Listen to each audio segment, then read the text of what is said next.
Hey, welcome back. I'm Lucas. This is the Two Car Garage, and it's update time. So we've been working on Curt's bug here pretty steadily, and really hoped by now I would have the whole front clip put back together. But as things go here, I keep finding other things I need to get done first, or things that I want to get done first. And so we've kind of been plugging away at some different things. But let me show you where we are right now. So things are looking a little different than they did last time we threw an update out, and that's because we went ahead and got all the paint stripped out of this trunk area, or at least most of it. There's still a lot of little corners and stuff we got to get to, but that'll happen in due time. But here's what was going on. We've got most of the front sheet metal fit. In fact, I was getting to the point where I was kind of ready to start tacking pieces in place and getting things going. And I went ahead and started removing some of the paint from the areas where I'm going to weld, and it was a little difficult to get in there even with all the sheet metal removed.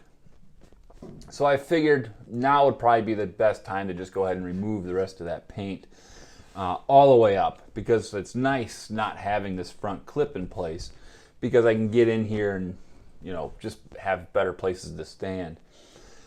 Well, I went ahead and just wire brushed everything, a couple of different wire wheels, and again, you can see most of the paint is removed, and I'm glad I went ahead and did that, because there's a lot of areas like right here that once the paint was removed, there's a lot of rust underneath that paint that you couldn't see with the coating on there.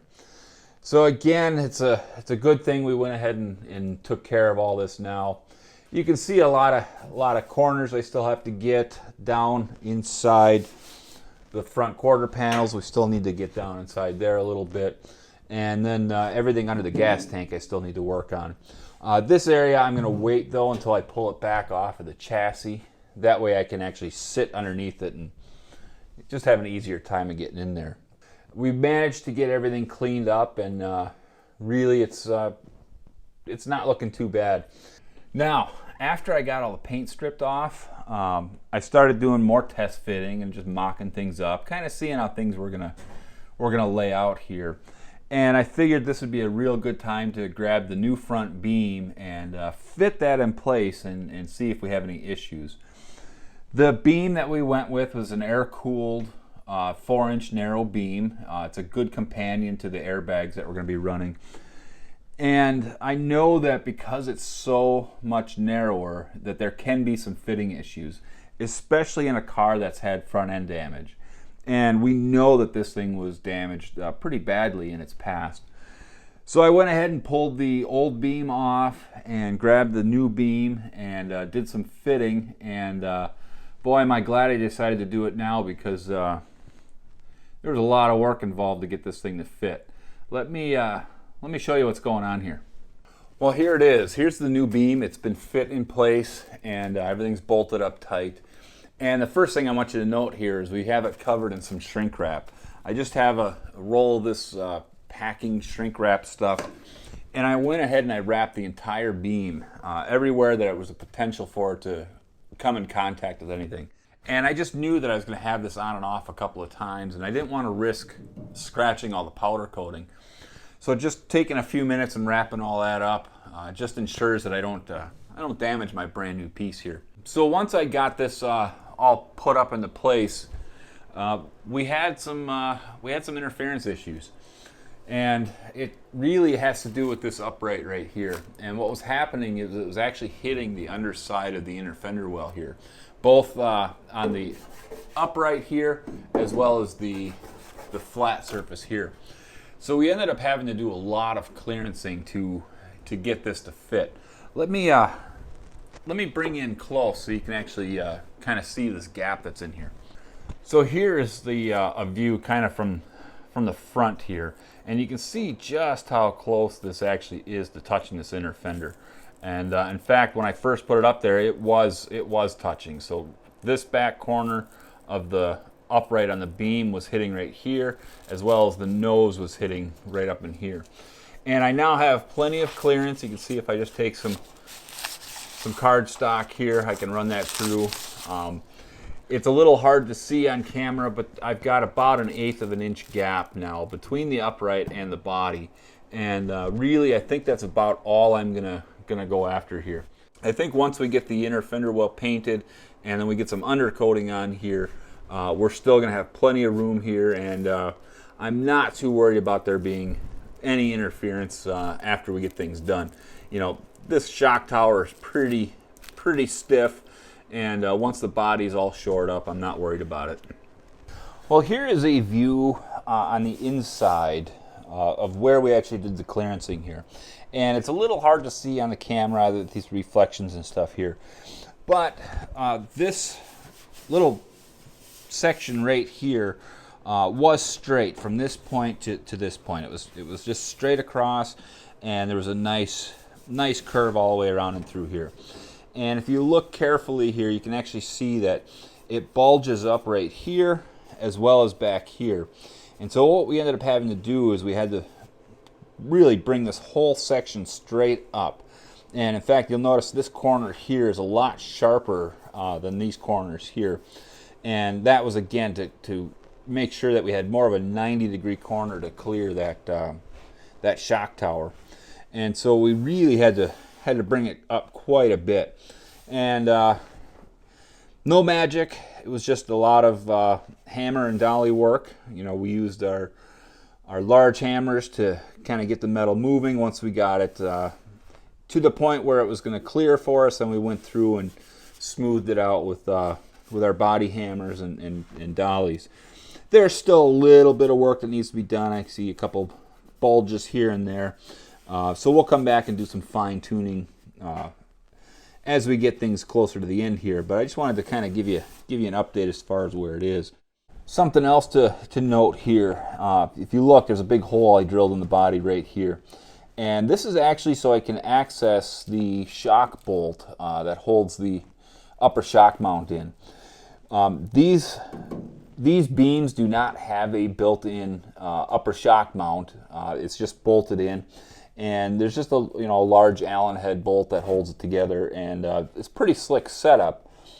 But I feared that if in the future we ever had any issues here, we would want to be able to get this bolt out without having to remove the beam.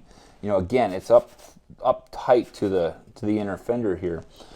So what I did is after I got the beam all mounted and everything clearanced out, I just went ahead and marked where the hole was and drilled this large hole. And what we'll do is we'll end up just putting a plug in there, just a body plug. That'll seal that off to the elements, and you're not going to have any worries about leakage. But if we ever have to access this bolt in the future, I've got an access hole right there. Is it necessary? I mean, no. I mean, there's probably a lot of cars out there that don't have this done. But just thinking ahead, a couple years down the road, I wanted to make sure that I'm not going to have any issues. So that's what's going on with that. Now you can see how much we had to raise the driver's side up just to get that to clear that shock tower. But this car, again, it's been in an accident. Things are not 100% square, and truthfully, it's just a Volkswagen. I mean, these were pretty inexpensive cars, and things were not necessarily put together right to begin with. So we've got the driver's side. It wasn't too much work, but if you take a look at the passenger side, that one was a ton of work. We had a lot of clearance issues. So here's the passenger side, and again, I know that the light reflecting off of this is not making it the easiest to see on camera here, but this hump here is a good 1/4 inch higher than the driver's side. Now I thought about making the driver's side the same height just so it would match, but realistically it doesn't matter because we are going to have this all covered in carpet, so I'm going to leave them mismatched here. But just to kind of give you an idea, if you look at the hole over on the driver's side that we drilled, it's right down up next to this lip. On this side here, you can see again it's up a good 1/4 inch.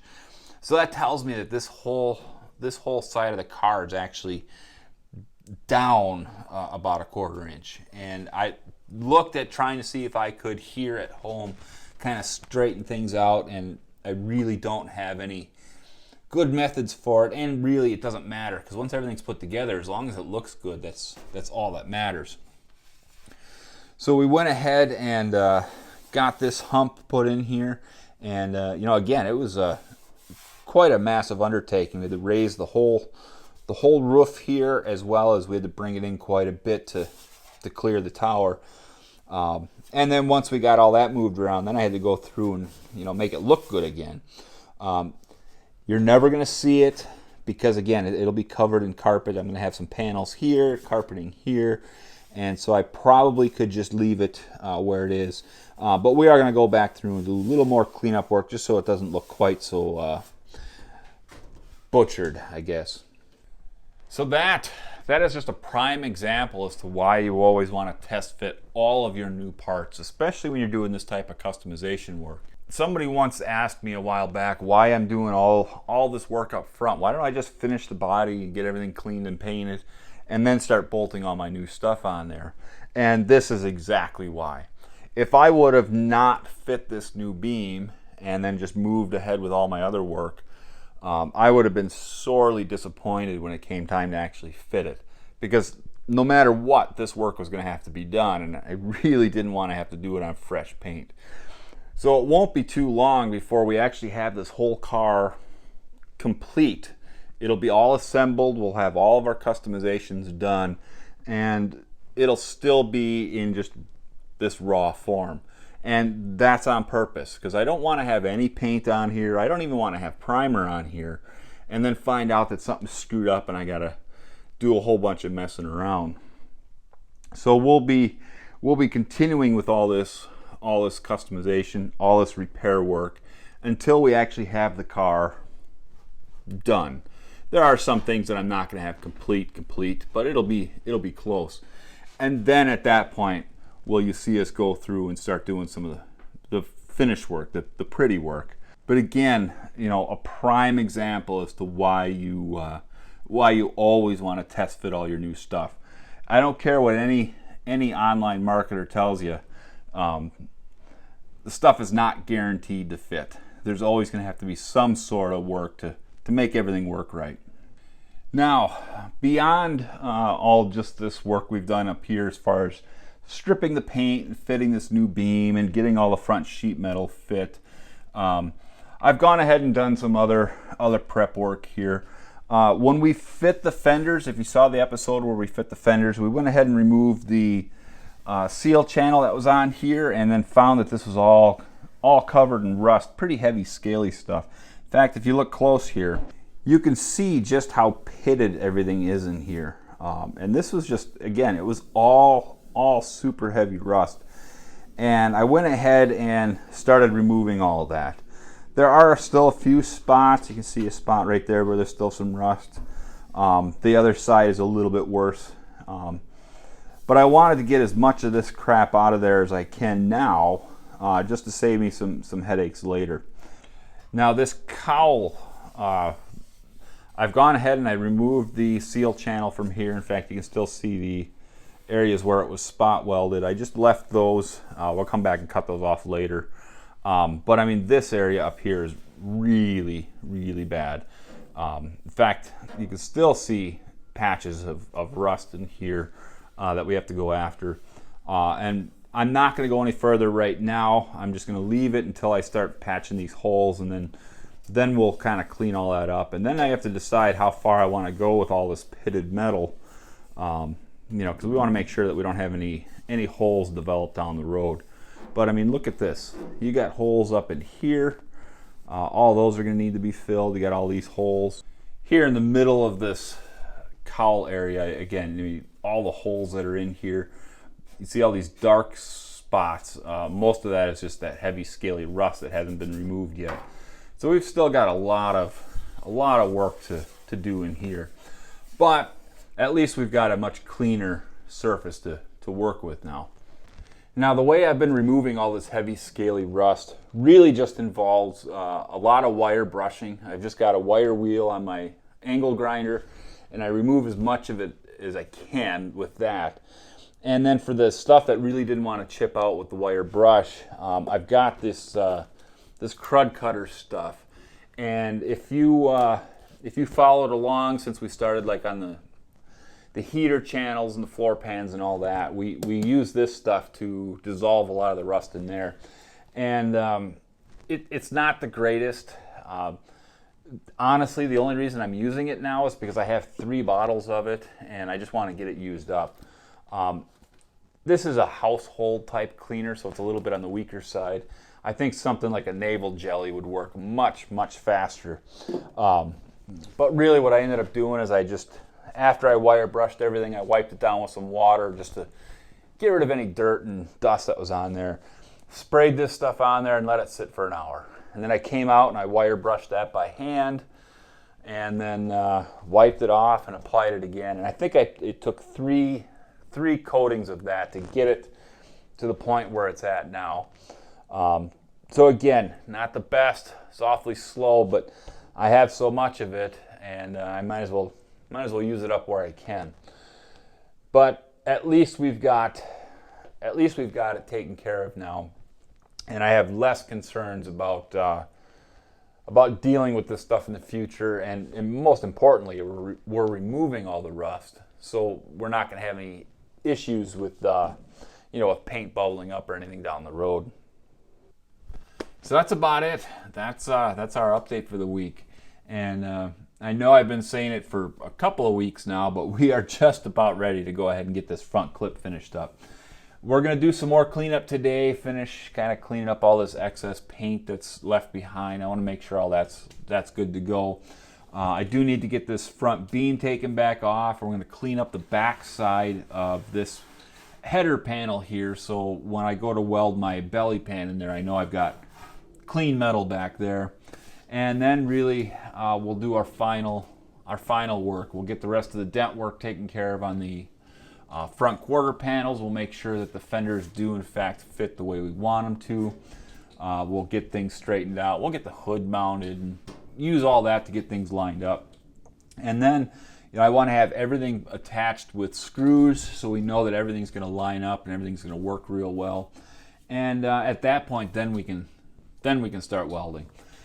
My plans there, you'll see it when this video comes out. We'll go ahead and get the belly pan welded in where it belongs, where it's lined up with the inner quarters. And then we'll go ahead and get these extensions welded back on and get those all lined up where they are supposed to be. And then finally we can take that front valance, clip that in place, finish fitting all that because there's still a lot of minor adjustments that need to be made there. And then we can go ahead and get that welded in. And it really, I think the welding and the finishing part is going to be the quicker part of the job.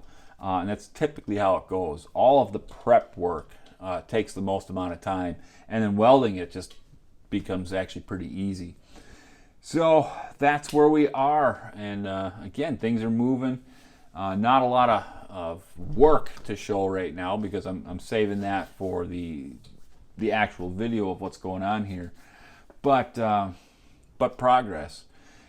Well, I think that's it. I think I'm going to let you go here. I could just talk all day.